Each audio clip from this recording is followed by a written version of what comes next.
മക്കളെ, അപ്പൊ വെക്കേഷൻ ഒക്കെ കഴിഞ്ഞ് നിങ്ങളുടെ സ്കൂളൊക്കെ റീഓപ്പൺ ചെയ്തു അല്ലെ? ഇപ്പൊ മിക്കവാറും എല്ലാ സ്കൂളിലും ഫസ്റ്റ് ചാപ്റ്റേഴ്സ് ഒക്കെ സ്റ്റാർട്ട് ചെയ്ത് കാണും. +2 അക്കൗണ്ടൻസിയുടെ ഫസ്റ്റ് ചാപ്റ്ററും സ്റ്റാർട്ട് ചെയ്തിട്ടുണ്ടായിരിക്കും. എങ്ങനെയുണ്ട് ബുക്കൊക്കെ കണ്ടിട്ട്? ആ, കുറച്ച് വലിയ ചാപ്റ്റേഴ്സ് ആണ് അല്ലെ? +2 നമുക്ക് കുറച്ച് വലിയ വലിയ ചാപ്റ്റേഴ്സ് ആണ് പഠിക്കാനായിട്ടുള്ളത്. സോ +2 എങ്ങനെയാണ് നിങ്ങൾ പഠിക്കേണ്ടത്, അതുപോലെ തന്നെ ഇമ്പോർട്ടൻ്റ് ആയിട്ടുള്ള എന്തൊക്കെ കാര്യങ്ങളുണ്ട്, അതൊക്കെ കൺവേ ചെയ്യാൻ വേണ്ടിയിട്ടാണ് മിസ് ഈ ഒരു വീഡിയോ ചെയ്യുന്നത്. സോ നമുക്ക് വീഡിയോയിലോട്ട് പോകാം. ഓക്കെ, അപ്പൊ നിങ്ങൾക്ക് അറിയുന്നുണ്ടായിരിക്കും, നമുക്ക് അക്കൗണ്ടൻസി എന്ന് പറയുമ്പോൾ 2 ടൈപ്പ് വരുന്നുണ്ട്. ഓക്കെ, അക്കൗണ്ടൻസി എന്ന് പറയുന്നത് 2 ടൈപ്പ് ഉണ്ട്. അതായത് അക്കൗണ്ടൻസി വിത്ത് കമ്പ്യൂട്ടറൈസ്ഡ് അക്കൗണ്ടിങ് ഉണ്ട്, അതുപോലെ തന്നെ accountancy with analysis of financial statement ഉണ്ട്. അപ്പോൾ പലർക്കും ഒരു ഡൗട്ട് ഒക്കെ തോന്നുന്നുണ്ടായിരിക്കും, മിസ് ഇതെന്താ CA യോ AFS അങ്ങനെ ഇങ്ങനെയൊക്കെ ഉണ്ടോ? ആ ഒരു കൺഫ്യൂഷൻ ഒക്കെ മേ ബി പല കുട്ടികൾക്കും അല്ലെങ്കിൽ 1-2 പേർക്കെങ്കിലും എന്തായാലും തോന്നിയിട്ടുണ്ടായിരിക്കും. ഓക്കെ, അപ്പം അങ്ങനെ ഒരു ഡൗട്ട് നിങ്ങൾക്ക് ഉണ്ടെങ്കിൽ, അതായത് നിങ്ങൾ പഠിക്കുന്നത് കമ്പ്യൂട്ടറൈസ്ഡ് അക്കൗണ്ടിങ് ആണോ അതോ അനാലിസിസ് ഓഫ് ഫിനാൻഷ്യൽ സ്റ്റേറ്റ്മെന്റിന്റെ ഏരിയ ആണോ എന്നുള്ള ഡൗട്ട് നിങ്ങൾക്ക് ഉണ്ടെങ്കിൽ ഒരൊറ്റ കാര്യം മാത്രം ആലോചിച്ചാൽ മതി. അതായത് +1 നിങ്ങൾ എക്സാം എഴുതിയിരുന്ന സമയത്ത് 60 മാർക്കിനാണ് എക്സാം എഴുതിയിട്ടുണ്ടായിരുന്നെങ്കിൽ, ഓക്കെ, 60 മാർക്സിന്റെ ക്വസ്റ്റ്യൻ പേപ്പർ ആണ് നിങ്ങൾക്ക് ഉള്ളതെങ്കിൽ നിങ്ങളുടേത് കമ്പ്യൂട്ടറൈസ്ഡ് അക്കൗണ്ടിങ് ആണ്. ആൻഡ് ദെൻ 80 മാർക്സിന്റെ ക്വസ്റ്റ്യൻ പേപ്പർ ആയിരുന്നു നിങ്ങൾക്കെങ്കിൽ നിങ്ങളുടേത് accountancy with analysis of financial statement ആണ്. ഓക്കെ, ഇനി +1 നമുക്ക് ഈ ഒരു ഡിഫറൻസിയേഷന്റെ ആവശ്യം ഉണ്ടായിരുന്നില്ല. അതായത് 2 പേർക്കും പഠിക്കാനുള്ളത് സെയിം ആണ്, same text book, same syllabus. ആകെ വ്യത്യാസം എന്തായിരുന്നു? മാർക്കിലായിരുന്നു. ഓക്കെ, വേറെ ഒരു വ്യത്യാസം ഉണ്ടായിരുന്നില്ല. എന്നാൽ +2 വരുമ്പോൾ അതല്ല സ്ഥിതി. +2 നിങ്ങൾക്ക് രണ്ടും സെപ്പറേറ്റ് ആയിട്ട് തന്നെ പഠിക്കാനുണ്ട്. ഓക്കെ, +2 നമുക്ക് 2 പാർട്ട് വരുന്നുണ്ട്. പാർട്ട് 1 ഉണ്ട്, അതുപോലെ തന്നെ പാർട്ട് 2 ഉണ്ട്. ഓക്കെ, ഈ പാർട്ട് 1 എന്ന് പറയുന്നത് ജനറൽ ആണ്. ഓക്കെ, ഇതെന്ന് പറയുന്നത് ജനറൽ ആണ്. അതായത് നിങ്ങൾ കമ്പ്യൂട്ടറൈസ്ഡ് അക്കൗണ്ടിങ് ആയിക്കോട്ടെ, AFS ആയിക്കോട്ടെ, എല്ലാവർക്കും ജനറൽ ആയിട്ടുള്ള ഈ ഒരു പാർട്ട് 1 പഠിക്കാനുണ്ട്. ആൻഡ് ദെൻ പാർട്ട് 2 എന്ന് പറയുന്നത് സ്പെസിഫിക്കലി കമ്പ്യൂട്ടറൈസ്ഡ് അക്കൗണ്ടിങ് ആണെങ്കിൽ അതിന്റെ ഏരിയാസ് ആയിരിക്കും വരുന്നുണ്ടായിരിക്കാം. ആൻഡ് ദെൻ AFS ആണെങ്കിൽ അതിൽ നിന്നുള്ള ചാപ്റ്റേഴ്സ് ആണ് വരുന്നത്. ഓക്കെ, അതായത് ഇവിടെ ജനറൽ സബ്ജക്റ്റിനകത്ത്, അതായത് പാർട്ട്ണർഷിപ്പിന്റെ പോർഷൻ ആണ് നിങ്ങൾക്ക് ജനറൽ ആയിട്ട് വരുന്നത്. അതിനകത്ത് 4 ചാപ്റ്റേഴ്സ് ഉണ്ട്. ആൻഡ് ദെൻ കമ്പ്യൂട്ടറൈസ്ഡ് അക്കൗണ്ടിങ് ആണെങ്കിൽ 6 ചാപ്റ്റേഴ്സ് ഉണ്ട്, AFS ആണെങ്കിൽ 6 ചാപ്റ്റേഴ്സ് ഉണ്ട്. ഓക്കെ, അപ്പോൾ നിങ്ങൾക്ക് രണ്ടും പഠിക്കേണ്ട ആവശ്യമുണ്ടോ? ഇല്ല, നിങ്ങൾക്ക് ഏതെങ്കിലും ഒന്നില്ലെങ്കിൽ കമ്പ്യൂട്ടറൈസ്ഡ് അക്കൗണ്ടിങ് അല്ലെങ്കിൽ അനാലിസിസ് ഓഫ് ഫിനാൻഷ്യൽ സ്റ്റേറ്റ്മെന്റ് ആണ് പഠിക്കാനുള്ളത്. ഓക്കെ, അങ്ങനെ വരുമ്പോൾ ഒരു കുട്ടിക്ക് +2 എത്ര ചാപ്റ്റേഴ്സ് മൊത്തം പഠിക്കാനുണ്ടാ? എത്രയുണ്ട്? യെസ്, 10 ചാപ്റ്റേഴ്സ് ആണ് വരുന്നത്. ക്ലിയർ ആണോ? ഇനി എന്തൊക്കെ കാര്യങ്ങളാണ് ശ്രദ്ധിക്കേണ്ടത്? മിസ് അവിടെ പറഞ്ഞു നമുക്ക് പഠിക്കാനുള്ളത് പാർട്ട്ണർഷിപ്പ് അക്കൗണ്ട്സ് ആണ് അല്ലെ? അതായത് ഇപ്പോൾ +1 നമ്മൾ ലാസ്റ്റ് ചാപ്റ്റേഴ്സിൽ എന്താ പഠിച്ചിട്ടുണ്ടായിരുന്നത്? ഫിനാൻഷ്യൽ സ്റ്റേറ്റ്മെന്റ്, അതായത് ഒരു സോൾ പ്രൊപ്രൈറ്ററിന്റെ ഫിനാൻഷ്യൽ സ്റ്റേറ്റ്മെന്റ് എങ്ങനെയാണ് പ്രിപ്പയർ ചെയ്യുക എന്നുള്ള കാര്യം നമ്മൾ ലാസ്റ്റ് പഠിച്ചു നിർത്തി.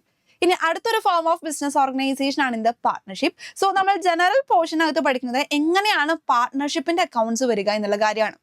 ഇവിടെ നമുക്ക് ടോട്ടൽ 4 ചാപ്റ്റേഴ്സ് ആണ് വരുന്നത്. എല്ലാതും ഇന്റർകണക്റ്റഡ് ആയിട്ടുള്ള ചാപ്റ്റേഴ്സ് ആണ്. ഓക്കെ, ഇന്റർകണക്റ്റഡ് ആയിട്ടുള്ള ചാപ്റ്റേഴ്സ് ആണ്. +1 ഇപ്പൊ നമ്മൾ BRS പഠിച്ചില്ല എന്ന് വിചാരിക്കാം, ഡിപ്രിസിയേഷന്റെ ചാപ്റ്റർ നമുക്ക് പഠിക്കാൻ എന്തായാലും പറ്റും. അതായത് അവിടെ പരസ്പരം ഒരു കണക്ഷൻ ഉണ്ടായിരുന്നില്ല. എന്നാൽ ഇവിടേക്ക് വരുമ്പോൾ എന്താണ്? ഇന്റർകണക്റ്റഡ്. അതായത് ഇവിടെ 4 ചാപ്റ്റേഴ്സ് ഉണ്ട് എങ്കിൽ ഈ 4 ചാപ്റ്റേഴ്സ് നമ്മൾ പഠിക്കാൻ പോകുന്ന ടോപ്പിക്സ് എന്ന് പറയുന്നതാണ് കണക്റ്റഡ് ആണ്. ഓക്കെ, അതായത് ഇപ്പോൾ ഫസ്റ്റ് ചാപ്റ്ററിൽ പഠിച്ചിട്ടുള്ള ചില കാര്യങ്ങളുടെ അല്ലെങ്കിൽ എൻ്റയർ കാര്യങ്ങളുടെ ആപ്ലിക്കേഷൻ നമുക്ക് സെക്കൻഡ് ചാപ്റ്ററിൽ വരുന്നുണ്ട്. സെക്കൻഡ് ചാപ്റ്ററിന് സിമിലർ ആയിട്ടുള്ള കാര്യങ്ങൾ തന്നെയാണ് നമുക്ക് തേർഡ് ചാപ്റ്ററിൽ വരുന്നത്. അതുപോലെ തന്നെയാണ് ഫോർത്ത് ചാപ്റ്ററിലും വരുന്നത്. സോ ഫസ്റ്റ് ചാപ്റ്റർ ഞങ്ങൾ ക്ലിയർ ആയിട്ട് പഠിച്ചില്ലെങ്കിൽ എന്താ സംഭവിക്കുക? അത് ബാക്കിയുള്ള ചാപ്റ്റേഴ്സിനും കൂടി എഫക്ട് ചെയ്യുന്നുണ്ടായിരിക്കും. സോ ജനറൽ ആയിട്ടുള്ള നമ്മുടെ പാർട്ട്ണർഷിപ്പ് അക്കൗണ്ട്സ് പഠിക്കുമ്പോൾ നിങ്ങൾ ശ്രദ്ധിക്കുക, നമ്മുടെ സ്റ്റാർട്ടിങ് മുതലേ, അതായത് ചാപ്റ്റർ 1 മുതലേ നിങ്ങൾ എന്ത് ചെയ്യണം? നന്നായിട്ട് കോൺസെൻട്രേറ്റ് ചെയ്ത് പഠിക്കണം. അല്ലെങ്കിൽ എന്താ ഉണ്ടാകാം? നമുക്ക് പാർട്ട്ണർഷിപ്പ് അക്കൗണ്ട്സിൽ നിന്ന് 1 മാർക്കും സ്കോർ ചെയ്യാനായിട്ട് പറ്റില്ല. ഓക്കെ, ഇനി എങ്ങനെയാണ് എക്സാമിന് മാർക്ക് വരിക എന്നുള്ള കാര്യം മിസ് പറഞ്ഞു തരാം. അതായത് കമ്പ്യൂട്ടറൈസ്ഡ് അക്കൗണ്ടിങ് ആണെങ്കിൽ നമ്മൾ പറഞ്ഞു നമുക്ക് 60 മാർക്സ് ആണ് വരുന്നത് അല്ലെ? ടോട്ടൽ നമ്മുടേത് 60 മാർക്സ് ആണ്. ഇതിനകത്ത് നമ്മൾ പറഞ്ഞു പാർട്ട് 1 ഉണ്ട്, പാർട്ട് 2 ഉണ്ടെന്ന് പറഞ്ഞു അല്ലെ? സോ പാർട്ട് 1 ആയിട്ടുള്ള പാർട്ട്ണർഷിപ്പ് അക്കൗണ്ട്സിൽ നിന്ന് 40 മാർക്സിന്റെ ക്വസ്റ്റ്യൻസ് ആയിരിക്കും നിങ്ങൾക്ക് ചോദിക്കുന്നുണ്ടായിരിക്കാം. ഓക്കെ, എത്ര മാർക്കിന്റെയാണ്? 40 മാർക്സിന്റെ ക്വസ്റ്റ്യൻസ് ആണ് ചോദിക്കുന്നത്. ദെൻ 20 മാർക്സിന് കമ്പ്യൂട്ടറൈസ്ഡ് അക്കൗണ്ടിങ്ങിൽ നിന്നുള്ള തിയറി ഏരിയ ആണ് ചോദിക്കുന്നത്. സെറ്റ് അല്ലേ?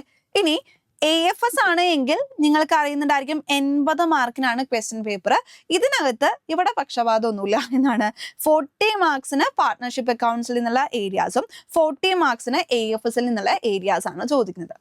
ഓക്കെ, ക്ലിയർ ആണല്ലോ? ഓക്കെ, ഇനി ഇവിടെ പ്രാക്ടിക്കൽസ് ഉണ്ടോ? അതായത് AFS ആണെങ്കിൽ ഇവിടെ നമുക്ക് പ്രാക്ടിക്കൽ ഒന്നും വരുന്നില്ല. എന്നാൽ കമ്പ്യൂട്ടറൈസ്ഡ് അക്കൗണ്ടിംഗ് ഉള്ള കുട്ടികളാണെങ്കിൽ നിങ്ങൾക്ക് പ്രാക്ടിക്കൽ എക്സാംസ് ഉണ്ട്. ഓക്കെ, അപ്പോൾ പ്രാക്ടിക്കൽ എന്ന് പറയുമ്പോൾ 40 മാർക്സിനായിരിക്കും വരുന്നുണ്ടായിരിക്കുക. അത് നമുക്ക് ഇപ്പോഴൊന്നും ഉണ്ടാവില്ല, ഏറ്റവും ലാസ്റ്റ് നമ്മുടെ പബ്ലിക് എക്സാമിൻ്റെ ഒക്കെ സമയത്തായിരിക്കും നിങ്ങൾക്ക്, അതായത് ഫെബ്രുവരി ആ ഒരു സമയത്തോട് കൂടിയിട്ടായിരിക്കും നിങ്ങൾക്ക് നമ്മുടെ പ്രാക്ടിക്കൽ എക്സാംസ് ഉണ്ടായിരിക്കാം. ഓക്കെ, ക്ലിയർ ആണല്ലോ? അപ്പോൾ നിങ്ങൾക്ക് AFS പഠിക്കാനുണ്ടായിരിക്കും, കമ്പ്യൂട്ടറൈസ്ഡ് അക്കൗണ്ടിങ്ങിൻ്റെ പോർഷൻസ് ഉണ്ട്. അപ്പം ഇതൊക്കെ എങ്ങനെയാണ് പഠിക്കുക, അല്ലെങ്കിൽ എവിടെ നിന്നാണ് ഇതിൻ്റെ ക്ലാസ്സസ് കിട്ടുക, അങ്ങനെയുള്ളൊരു ഡൗട്ടൊക്കെ ഉണ്ടെങ്കിൽ എല്ലാ ചാപ്റ്റേഴ്സിൻ്റെയും ലൈവ് ക്ലാസ്സസ് നിങ്ങൾക്ക് യൂട്യൂബിൽ അവൈലബിൾ ആയിരിക്കും. ഇനി നിങ്ങൾക്ക് കുറച്ചും കൂടി നന്നായിട്ട് പഠിക്കണം, അല്ലെങ്കിൽ ഓരോ ടോപ്പിക് വൈസ് കോൺസെൻട്രേറ്റ് ചെയ്ത് പഠിക്കണം, അങ്ങനെയൊക്കെ ഉണ്ടെങ്കിൽ നിങ്ങൾക്ക് ഗോദ ബാച്ചിൽ ജോയിൻ ചെയ്യാം. ബാച്ചിനെ കുറിച്ച് കൂടുതൽ അറിയാൻ വേണ്ടിയിട്ട് താഴെ കാണുന്ന നമ്പറിൽ കോൺടാക്ട് ചെയ്താൽ മതി. ഓക്കെ, അപ്പോൾ +2 അക്കൗണ്ടൻസിനെ കുറിച്ച് പേടിക്കൊന്നും വേണ്ട. കഴിഞ്ഞ വർഷം കഴിഞ്ഞ വർഷത്തെ +2 എക്സാം എല്ലാ സബ്ജക്ട്സും നോക്കുവാണെങ്കിൽ ഏറ്റവും ടഫായിരുന്നത് അക്കൗണ്ടൻസിയാണ്.